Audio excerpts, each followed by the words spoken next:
ಈಗ ನೋಡಿ, ಈ ರೂಮಲ್ಲಿ ಏನು ಕಾಣ್ತಿಲ್ಲ.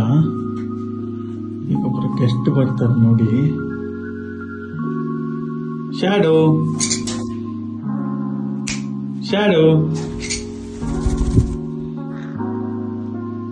ಎಲ್ಲೋಗಿದ್ದೆ? ಏನ್ ಮಾಡ್ತಿದ್ದೆ?